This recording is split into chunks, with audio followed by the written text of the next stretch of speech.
Okay, hey boys, it's me.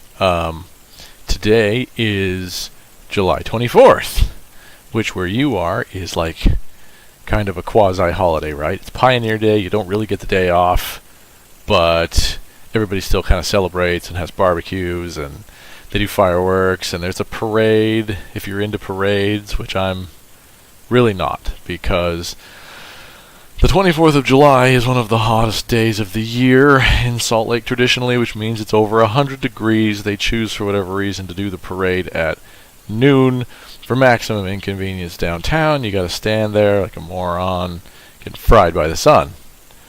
But maybe that's more fun than what it is here, because here in the Netherlands, where I live now, it's just a work day. There's not really anything special about it. But kind of similar to Utah, today is also very warm, which is not particularly normal for here. Usually here it's not that warm. The summers are supposed to be a little more chilled out than they have been. One of the first words that I learned in Dutch, and my Dutch is really shitty right now, was heat wave. And the way you say heat wave in Dutch is hittegolf, which is kind of a weird word, right?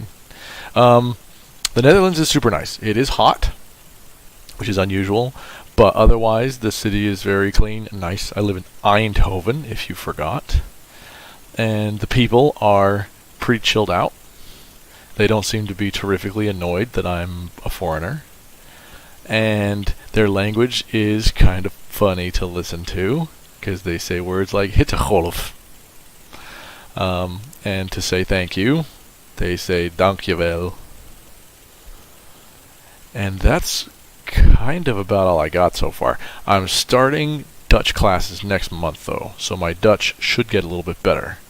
But there are a couple of other words I know. You know, when I first moved to Germany, some of the first words I learned were the words for the food, because when you're learning a language, as you guys know, because you're both learning Chinese, the easiest stuff to learn are just the nouns, right? Just the words that kind of have a one-to-one translation. Hittegolf means heat wave. That's a one-to-one thing. So, moved to Germany, you know, I was going to restaurants from time to time, and there would be a menu. And a lot of the time, the menu is in English and German, so you can kind of see like, oh, shoot, like Zwiebeln means onions and things like that. And it's kind of the same here. The menus say stuff, and some of it kind of looks German, and some of it kind of looks English. And it kind of feels like Dutch is this awkward language in between the two. I never really decided which way I wanted to go. And but it's kind of fun. So check it out. I have a couple of products here. So, as you know, the Netherlands, proudly, and thank goodness, is a very cheese-loving country. They have lots of cheese. They have many varieties of cheese. And here's one of them that I got at the store because it was cheap. And as you can see, it says Premium Beemster Kaas. A Kaas, you might recognize. Oh, the camera's over here. You might recognize is similar to the German Käse, meaning cheese. So Kaas is cheese. And this stuff's pretty good. And some of the words are just plain hilarious. Like this one. Frambozen. They're clearly raspberries. But yeah, Dutch is it's a quirky language. The job is super awesome. I hope to do one of these videos at my office, so you can kind of see some of my office, because it's really great. And I work with some super talented, cool people. One of them, his name is Tiberius. Tiberius is from Romania, and you're going to have a chance to meet Tiberius. And when you do, you have to tell him that he looks like a vampire, because he loves it when you say that. By which I mean he absolutely hates it. But it's funny because he gets all mad.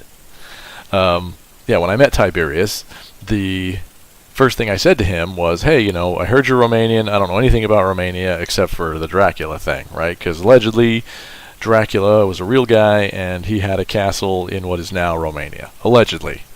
And Tiberius immediately let me know that that was all complete bull and it was trumped up by somebody trying to make money on tourists, and the whole thing is a complete fabrication and it is ridiculous, and demonstrated my level of ignorance to even talk to him about this. To which I said, yeah, but you kind of look like Vampire. And he, just giggled, and we've kind of been friends ever since then. But yeah, Tiberius is super awesome.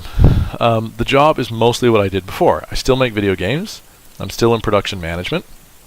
But now what I do more than I ever did before is I work with a bunch of other producers to create kind of the tools and methods that we use to manage projects as a whole, rather than me directly managing any one project. Although I am working on a project right now. And I need to ask my boss if it's okay for me to talk about it, because sometimes we have to kind of play those cards close to the chest, especially since this video is going to be publicly available on YouTube. Now, I have no illusions at all about anybody actually caring and watching it. These are just for you guys, and I can't imagine anyone else really being that interested in, like, John's Dutch adventures. But I guess we'll see. Anywho, I hope you guys are doing good. I miss you. I'm working on coming back there in a couple of weeks, trying to coordinate what the best way is to do that. It would be sometime after Gamescom, which ends on the 25th of August. Gamescom is the world's largest video game convention, I think, in terms of like people that it attracts. They have a whole field next to the convention center where like students will come and like pitch tents and stay there all week and stuff. It's pretty crazy.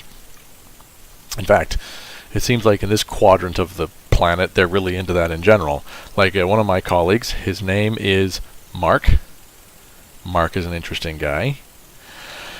He is going camping to a LAN party. You know how I would have LAN parties with like Ben and those guys at their place or at my place, where we'd all get our computers together and play games and stuff? Well, he's going to go do the same thing, except he's going to go do it out in like the woods with a bunch of other people, and they're going to do it in the middle of nowhere, which sounds kind of awesome. At least it would be awesome if this wasn't like a ridiculous heat wave. You see, normally, I don't know if I like look sweaty, but I totally am, because normally summer's pretty mild, and even the hottest parts of summer don't last very long. And so, as a result, much like when we lived in Germany, the houses don't really have air conditioning, because the great majority of the time they don't need it. It'd just be an additional expense and maintenance thing for the rest of the year when it's just unnecessary. But right now, I can definitely tell that I don't have it, and it kind of sucks. We have great air conditioning at the office, so I go to work and sometimes I will sit in a conference room for about 5 minutes just to kind of cool down because they get really cold, and I dig it. But yeah, it's a little bit toasty. And tonight, I foolishly decided to cook in my apartment because I'm trying to eat a little bit healthier.